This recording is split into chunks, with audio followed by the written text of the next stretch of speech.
দর্শক শুভেচ্ছা, জনতার কথা অনুষ্ঠানে আপনাদের স্বাগত জানাচ্ছি। আমি আসিফ সুমিত।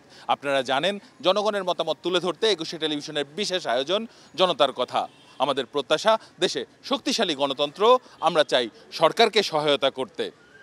দর্শক 5 আগস্টে হাসিনা সরকার দেশ থেকে পালানোর পরে মূলত যারা ক্ষমতায় রয়েছেন বা যে সকল রাজনৈতিক দলগুলো এখন বাংলাদেশে অবস্থান করছেন তাদের মধ্যে দুটি প্রশ্ন দেখা দিয়েছে। সংবিধান ইস্যুতে এখন সংবিধান পুনর্লিখন হবে নাকি পুরনো সংবিধান সংস্কার করা প্রয়োজন। মূলত এই ইস্যুগুলোতে রাজনৈতিক দলগুলো নিশ্চয়ই আলোচনায় বসবেন, তবে তার আগে সাধারণ মানুষের কাছ থেকে আমরা জানতে চাই সংবিধান পুনর্লিখন প্রয়োজন রয়েছে নাকি আগের সংবিধান সংস্কার করার প্রয়োজন। তারা কি মনে করেন আপনারা? আমরা মনে করি সংস্কার করাই দরকার। 71 যুদ্ধের পরে তো আমাদের অনেক সংবিধান লেখা হয়েছে, এখন পুরোটা চেঞ্জ করলে সমস্যা আছে, এই জন্য সংস্কার করলেই হবে। সংস্কার তো বিগত সরকার কয়েকবারই করেছে, কয়েক দফাই করেছে। যে সরকারই আছে সংবিধান সংস্কার করার জন্য তারা নিজেদের মতো করে সংবিধান সংস্কার করে।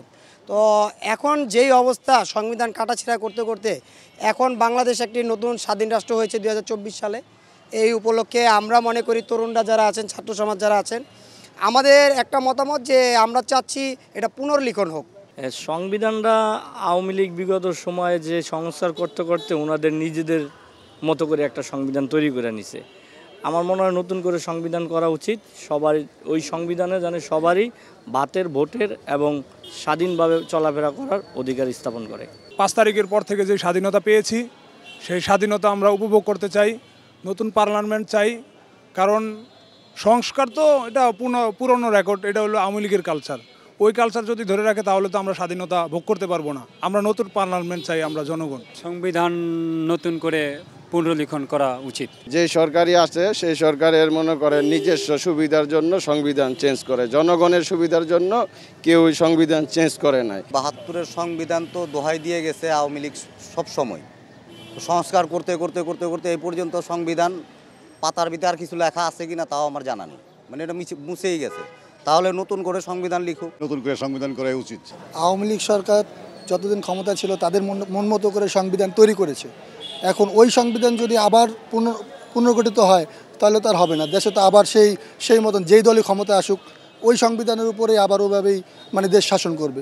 তো আমরা চাই পুনর্ভাবে সংবিধান লিখন হোক। আমরা বাংলাদেশের মানুষ সবাই একসমানে চলতে পারি, একসমানে চলা পারি। এরা সরকার ক্ষমতা পাইলে প্রশাসন ব্যবহার করে মানুষের মারধর করে, মানুষ মারিয়া লাই, এগুলো তো ঠিক না। এমনই ক্ষমতা না এসে যদি এটা করে, আর ক্ষমতা আসলে তো আমরা এই দেশে থাকতেই পারবো না। পুনর্লিখন করলে আমাদের ভালো হয়। এই 5 তারিখের পরের থেকে নতুন স্বাধীনতা আমরা পেয়েছি, স্বাধীনতার ভোগটা যেন আমরা করতে পারি।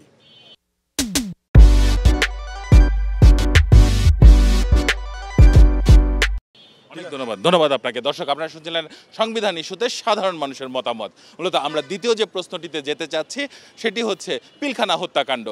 পিলখানা হত্যাকাণ্ডের বিচার প্রক্রিয়া অনেকটা এগিয়েছে। বিগত সরকারের সময় এই হত্যাকাণ্ডের ঘটনা ঘটার পর থেকে একটি বিচার শুরু হয়েছে, যদিও শুরু থেকেই বিচার প্রক্রিয়াটি প্রশ্নবিদ্ধ ছিল। এখন পুনর্তদন্তের কথা বলছেন স্বরাষ্ট্র উপদেষ্টা। মূলত সেই বিচার প্রক্রিয়াটি পুনর্তদন্তের প্রয়োজন রয়েছে কিনা কি মনে করেন সাধারণ মানুষ? হ্যাঁ, এটা পিলখানা যে হত্যাকাণ্ড, এটা নতুন করে তদন্ত করা সবচেয়ে ভালো হবে। বিডিআর বিদ্রোহীর যে মামলাটা আছে সেটা নতুন করে তদন্ত করলে সেটা সবচেয়ে বেটার হবে। গত 17 বছরে এরা কোনো বিচার কিছুই করতে পারে না, শুধু মানুষকে নির্যাতনই করেছে। আর বিডিআর হত্যাকাণ্ডে যে ঘটনাটা ঘটেছে সম্পূর্ণ আওয়ামী লীগ দায়বদ্ধ এর মধ্যে। বাংলাদেশের ইতিহাসে এই ধরনের করুণার ঘটনা ঘটে নাই যে বিডিআরে 70-80 জন বড় বড় অফিসার মারা গেছে। এটা সুষ্ঠু তদন্ত আমরা চাই। আমরা এটা পূর্ণ তদন্ত চাইতেছি। এই স্বৈরাচারী সরকার এর মতন করে গেছে, ন্যায্য বিচার হয় নাই। বিডিআরের পাখির মতো গুলি করছে, বেরিবান দিয়ে দৌড়ে র্যাব পুলিশেরা আমরা বাছাই দিছি অনেকগুলারে, আর অনেকগুলা গুলি করতে করতে মারছে, পাখির মতো গুলি করে মারছে। এটা এই দেশেরই গভীর চক্রান্ত হোক কিংবা বাহিরের চক্রান্ত হোক, সেটা সঠিকভাবে তদন্ত করে যারা দোষী তাদের সঠিকভাবে শাস্তি দেওয়া হোক, আর যারা নির্দোষী আছে তাদেরকে মুক্তি করার জন্য আমার আহ্বান জানাচ্ছি সরকারের প্রতি। আওয়ামী লীগ সরকারের আমলে গত 15 বছর ধরে কয়েকবার এটা পিছিয়েছে, বিচার কার্যটা সঠিকভাবে তারা পরিচালনা করে নাই। এবং এই জন্য আমরা চাই যে এই হত্যাকাণ্ডটা কিভাবে হয়েছে এবং কেন হয়েছে এটা আমরা সঠিক তদন্ত আমরা চাই। পরিকল্পিতভাবে হত্যাকাণ্ড ঘটানো হয়েছে, সুষ্ঠু বিচারের মাধ্যমে নিষ্পত্তি দ্রুত করা হোক, এই দাবি আমি সবার কাছে জানাই। নতুন করে এটি তদন্ত করে সব বাইরে যাবো, কারা কারা জড়িত।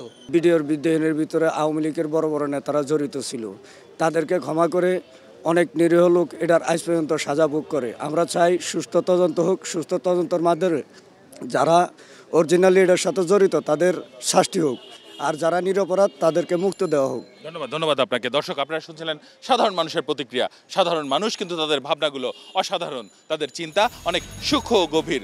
দর্শক, জনতার কথা দেখতে প্রতি শনি, রবি, মঙ্গল এবং বুধবার চোখ রাখুন ২১ টেলিভিশনের পর্দায়। সঙ্গে থাকবো আমি আসিফ সুমিত।